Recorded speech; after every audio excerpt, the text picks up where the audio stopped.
my own heart. Pick your comrade now, whomever you want. Best of the volunteers. How many long to go? But no false respect. Don't pass over the better man and pick the worse. Don't bow to a soldier's rank, an eye to his birth, even if he's more kingly. He suddenly feared for red-haired Menelaus. But Diomedes, strong with the war cry, answered, "Is that an order? I pick my own comrade?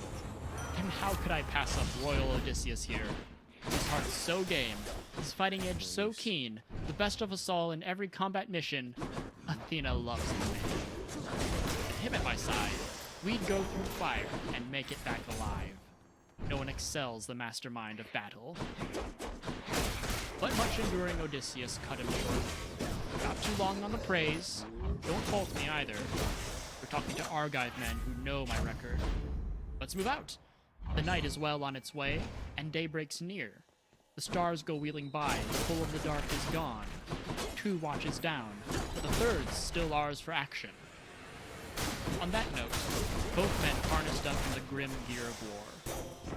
Thrasymedes, staunch in combat, handed Tydeus' son a 2-edged sword. He'd left his own at the ship. A shield too, and over his head he set a helmet, bull's hide, bare of ridge and crest, a skull cap, so it's called, made to protect the heads of tough, young-blooded fighters. Meriones gave Odysseus bow, quiver, and sword, and over his head he set a helmet made of leather. Inside, it was crisscrossed taut with many thongs. Outside, the gleaming teeth of a white-tusked boar ran round and round in rows stitched neat and tight, a master craftsman's work. The cap in its center padded soft with belt.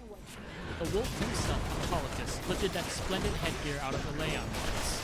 He stole it from Ormenus' son Amyntor years ago, reaching his sturdy palace walls one night, then passed it on to Amphidamas, Cythera-born, Scandia-bound. Amphidamas gave it to Mollus, a guest gift once that Mollus gave to Meriones, his son, to wear in battle.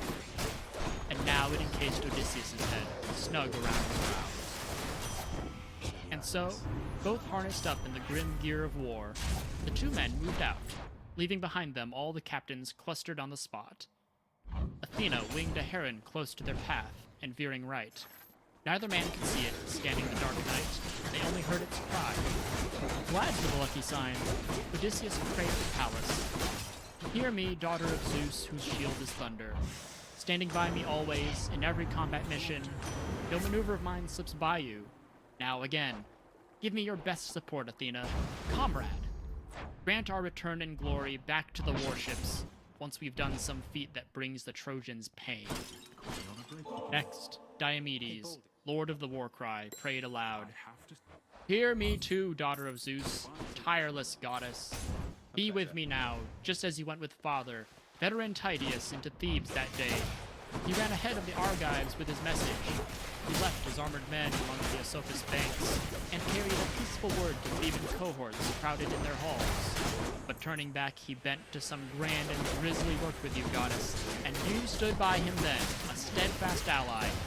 So come, stand by me now, protect me now. I will make you a sacrifice, a yearling heifer, broad in the brow, unbroken, never yoked by men.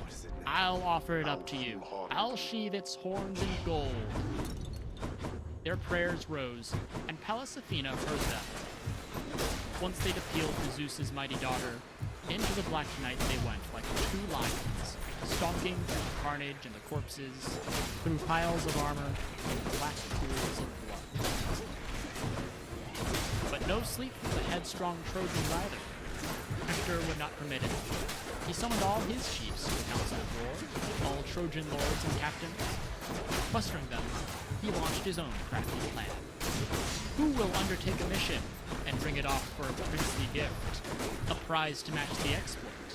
I'll give him a chariot, 2 horses with strong necks, the best of the breeds beside Achaea's fast ships. Whoever will dare, what glory he can win. A night patrol by the ships to learn at once if the fleet's still guarded as before, or now, battered down at our hands, huddling together, they plan a quick escape, their morale too low to mount the watch tonight, bone-weary from battle. So Hector proposed. All ranks held their peace. But there was a man among the troops, one Dolan, a son of the sacred Trojan herald Eumedes.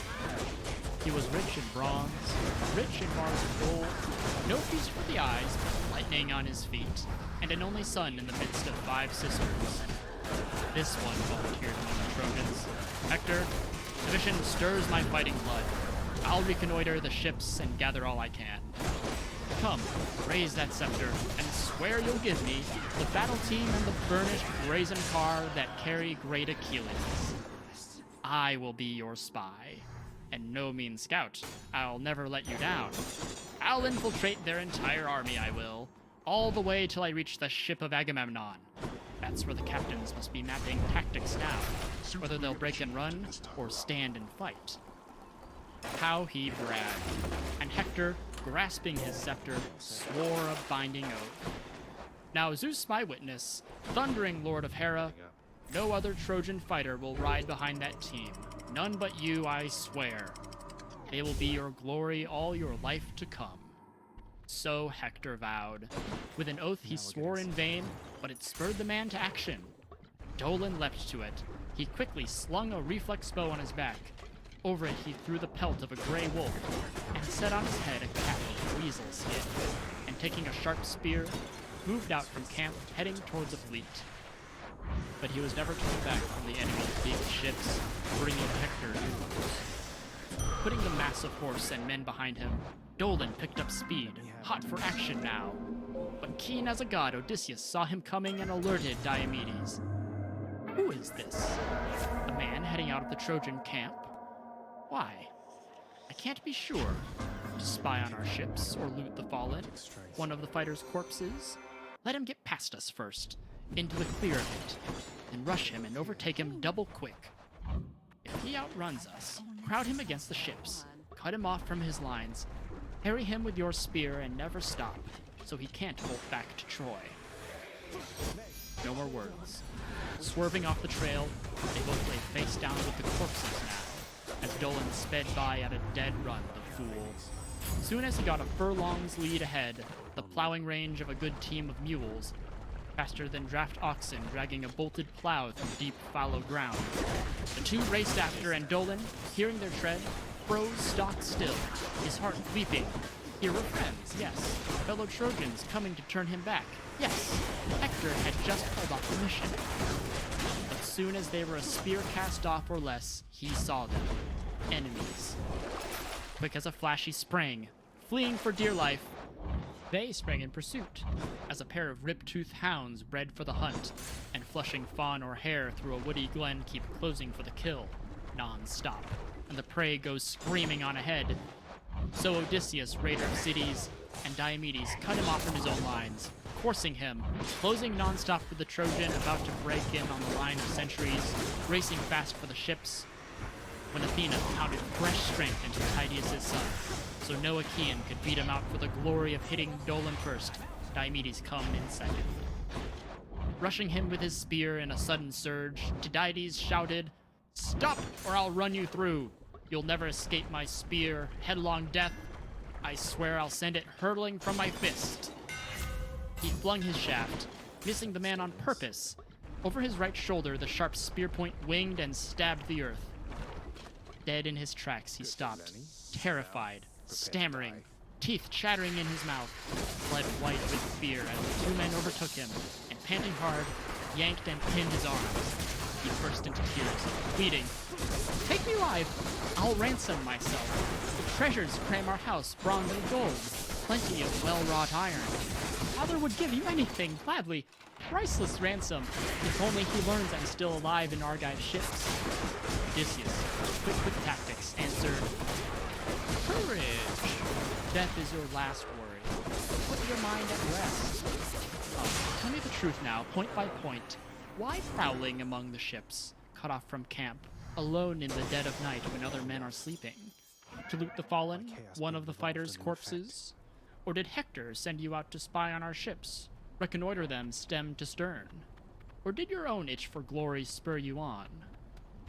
Dolan answered, his legs shaking under him. "Hector! He duped me! So many mad, blind hopes! He swore he'd give me the great Achilles stallions, purebred racers, his burnished bronze chariot too. He told me to go through the rushing dark night, to patrol the enemy lines, and learn at once if the fleet still guarded as now or before, battered down at our hands, huddling together. If you plan an escape, your morale too low to mount the watch tonight, bone weary from battle. Breaking into a smile, the cool tactician laughed. By God, what heroic gifts you set your heart on. The great Achilles team? They're hard for mortal men to curb or drive, for all but Achilles. His mother is immortal. Now out with it, point by point. Hector, where did you leave the captain when you came? Where's his war gear lying? Where's his chariot? How are the other Trojans posted? Guards? Sleepers? What plans are they mapping? What maneuvers next? Are they bent on holding tight by the ships exposed? Or heading home to Troy, now they've trounced our armies? And Dolan, son of the herald, blurted out, Yes, yes, I'll tell you everything, down to the last detail. Hector's holding council with all his chiefs, mapping plans on old King Ilis's barrow, clear of the crowds at camp. Guards, my lord? Nothing. No one's picked to defend the army. Only our native Trojans hold their posts. Many as those with hearth fires back in Troy. Our men have no choice, shouting out to each other, Stay awake, keep watch. But our far-flung friends, they're fast asleep. They leave the watch to us. Their wives and children are hardly camped nearby. But the shrewd tactician kept on pressing. Be precise. Where are they sleeping? Mixed in with the Trojans? Separate quarters? Tell me. I must know it all. Dolan, son of the herald, kept on blurting. Everything, anything, whatever will satisfy you. To seaward? Carians, Paeonian men with bent bows, Eliges and Cauconians, crack Pelasgians. Inland? Zebra? Campalicians, swaggering Shins, fighting Phrygian horsemen, Meonian chariot drivers. But why interrogate me down to the last platoon? You really want to raid some enemy units?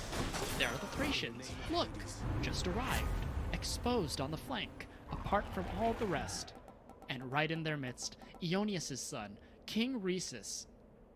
His are the best horses I ever saw, the biggest, whiter than snow, and speed to match the wind. His chariot's finished off with gold and silver. The armor he's brought in with him, gold too. Tremendous equipment. What a marvelous sight.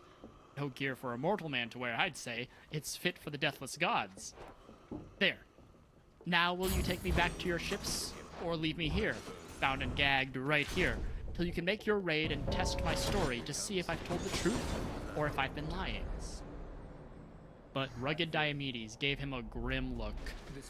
Escape! Take my advice and wipe it from your mind. Good as your message is. You're in my hands now. What if we set you free, or you should slip away? Back you'll slink to our fast ships tomorrow, playing the spy again, or fighting face to face. But if I snuff your life out in my hands, you'll never annoy our Argive lines again. With that, just as Dolan reached up for his chin to cling with a frantic hand and beg for life, Diomedes struck him square across the neck. A flashing hack of the sword, both tendons snapping, and the shrieking head went tumbling in the dust. It tore the weasel cap from the head, stripping the wolf pelt, the reflex bow and tough, long spear, and swinging the trophies high to Pallas, queen of plunder. Exultant, royal Odysseus shouted out this prayer, Here, goddess, rejoice in these, they're yours. You are the first of all the gods we'll call. Now guide us again, Athena. Guide us against that Thracian camp and horses. So Odysseus prayed, and hoisting the spoils over his head, heaved them into a tamarisk bush nearby, and against it heaped a good, clear landmark, pumping together reeds and fresh tamarisk boughs they never miss as they ran back through the rushing dark night. On they stalked through armor and black pools of blood, and suddenly reached their goal, Thracian outpost. The troops were sleeping, weary of pitching camp, their weapons piled beside them on the ground, 3 neat rows of burnished, well-kept arms, and beside each man his pair of battle horses. Right in the midst lay Rhesus, dead asleep, his white racers beside him, strapped by thongs to his chariot's outer rail.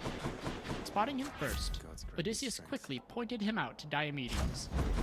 Look, here's our man. Here are his horses, the ones marked out by that rascal we just killed. On with it now. Show us your strength, full force. Don't just stand there, useless with your weapons.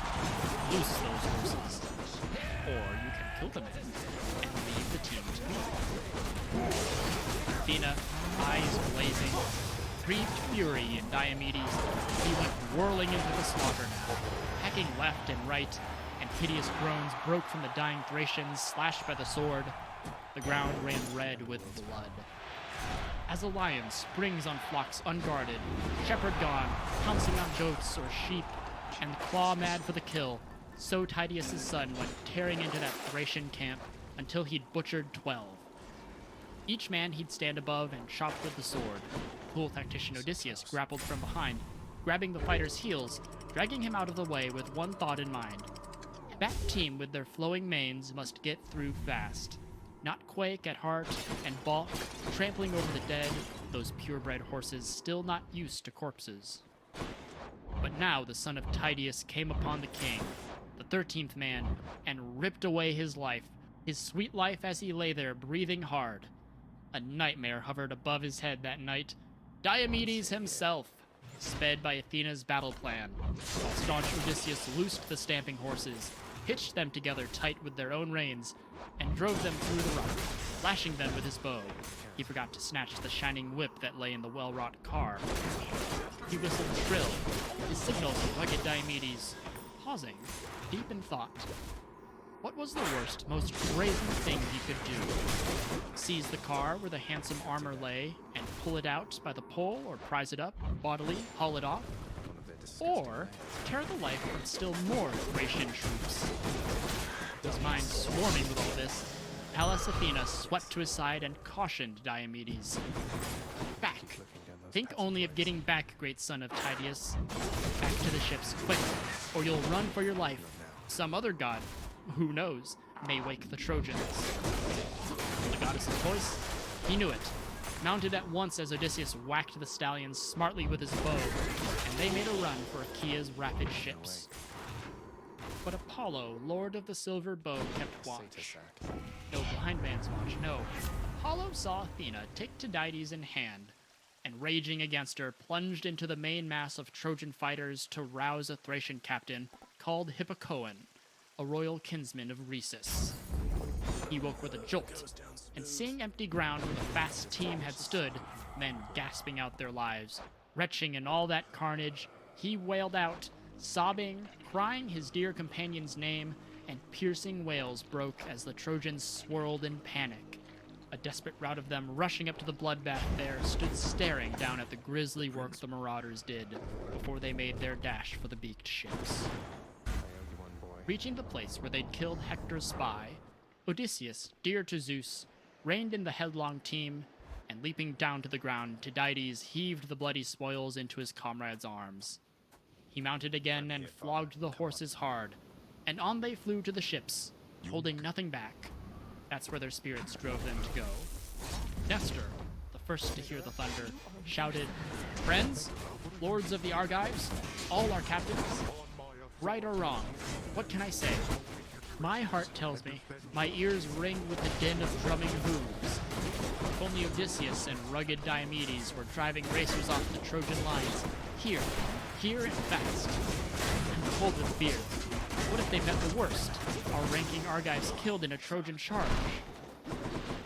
Before he could say the last, the two raced in, leapt to the ground, and comrades hugged to them warmly, with hand clasps all around, and words of welcome. Nestor, the noble horseman, led with questions. "Tell me, Odysseus, Achaea's pride and glory, famous Odysseus, how did you get those horses? How?